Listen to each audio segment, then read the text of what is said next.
Muy buenas tardes o noches, mis agiots. Bienvenidas a la cápsula de gramática. Hoy continuamos con nuestro tema sobre el verbo. En esta oportunidad estudiaremos los accidentes del verbo. Iniciaremos con un resumen acerca de lo que estudiamos en la cápsula anterior.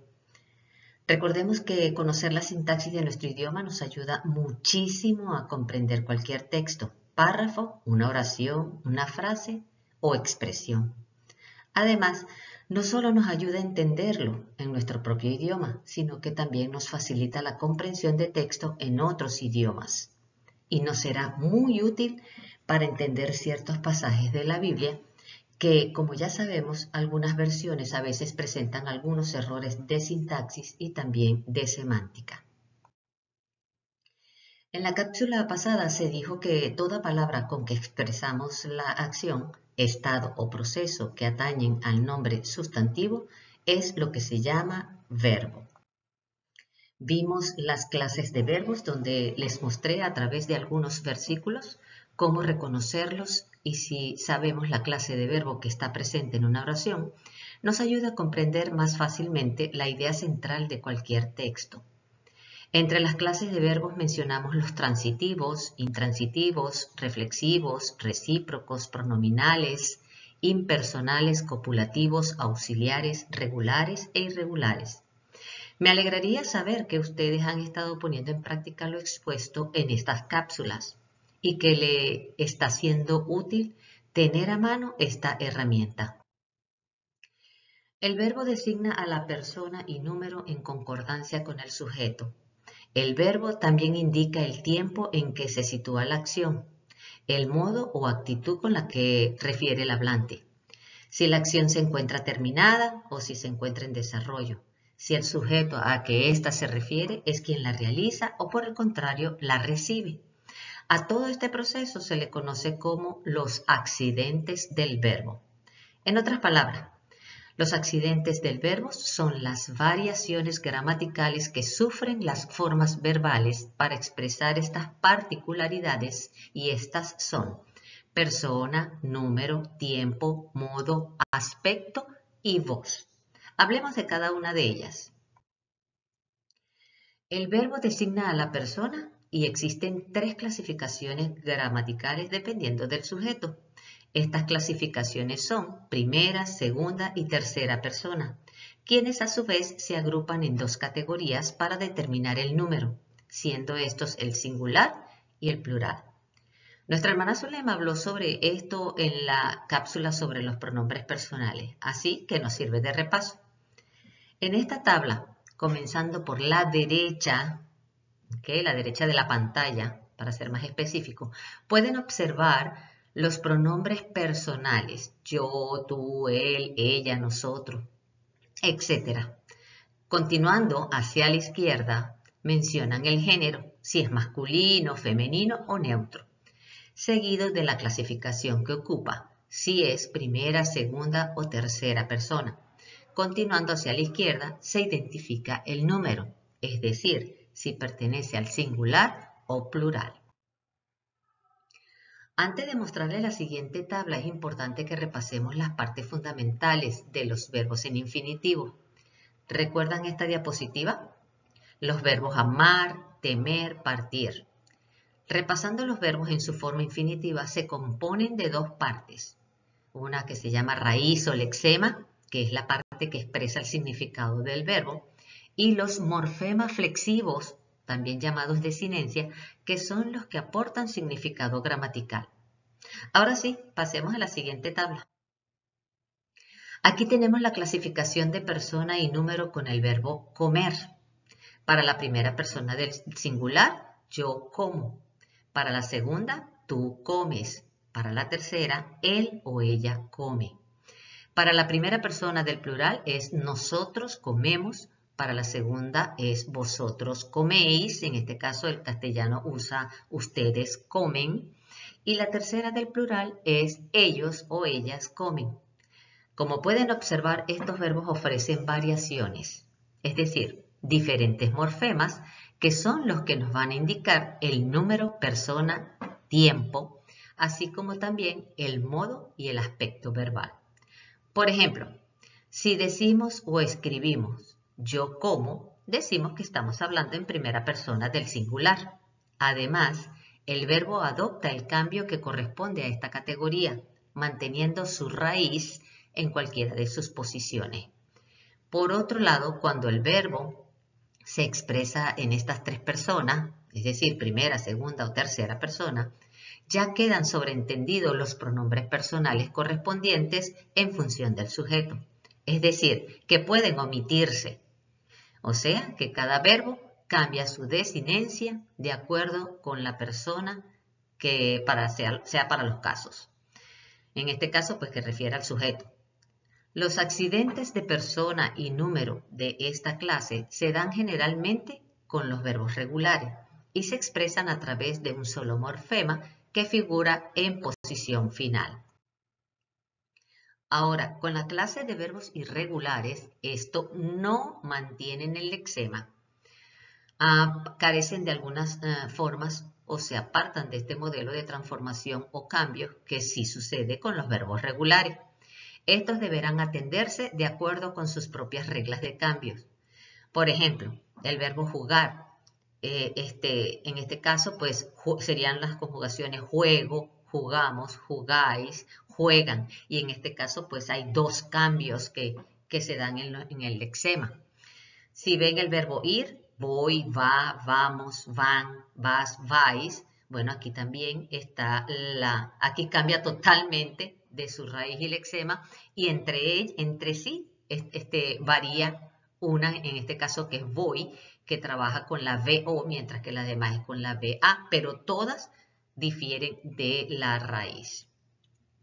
También tenemos el verbo tener y así también con el verbo saber pueden observar que sí hay algunos cambios y esto sucede generalmente con los verbos irregulares. El tiempo verbal es la categoría gramatical que permite localizar los sucesos en relación con el momento en que se habla. Sus tres manifestaciones son el presente, el pasado o pretérito y el futuro.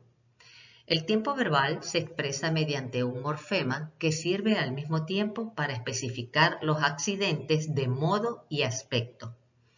Para el tiempo verbal es necesario conocer las conjugaciones del verbo y sobre este tema hablaremos en nuestra próxima cápsula debido a su extensión. El modo verbal indica la actitud en que se sitúa el hablante con respecto a la acción del verbo, es decir, cómo se posiciona la persona que habla frente a lo que está diciendo. No deben confundirse con los tiempos verbales, ya que estos son la ubicación temporal de la acción descrita en la oración respecto del hablante y de los que hablamos hace un momento, y se pueden expresar de manera distinta dependiendo del idioma del cual se trate. De hecho, no todos los idiomas tienen los mismos modos verbales que el español, ya que pueden tener más o menos modos. Veamos un ejemplo para cada caso.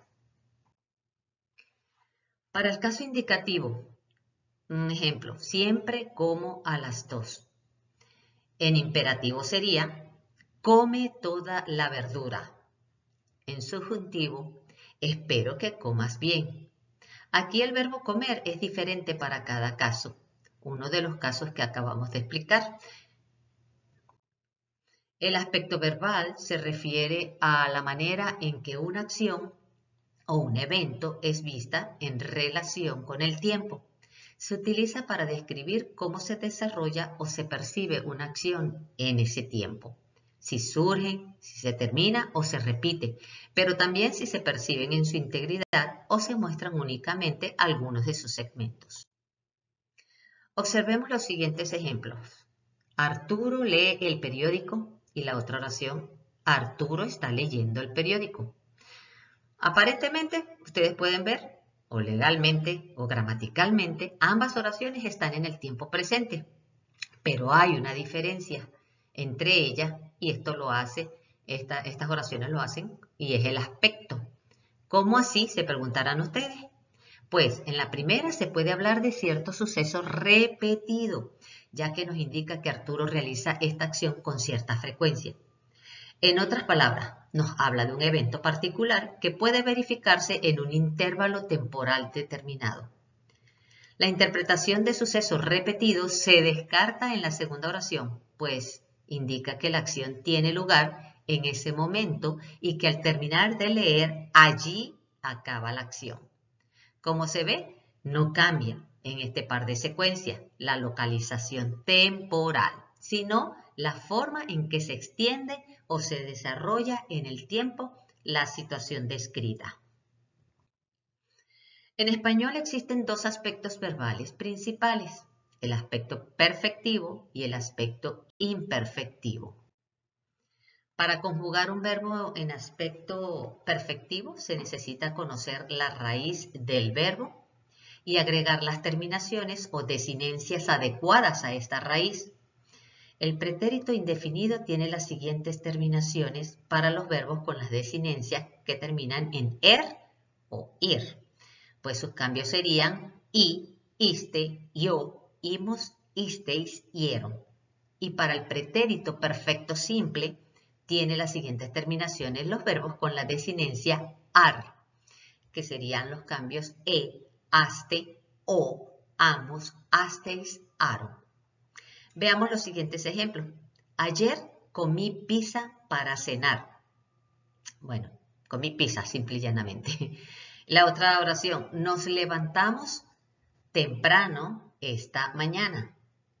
Comer está en pretérito indefinido. Su desinencia, como termina en er, cambió por la terminación y comí.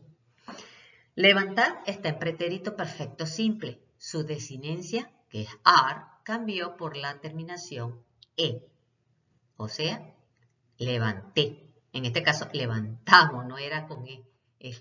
Perdón, discúlpenme allí. Es su desinencia es ar y esta terminación cambió por amos. Yo fue que cambié la persona precisamente para no repetir la misma forma o aspecto verbal del primer ejercicio. Disculpen allí.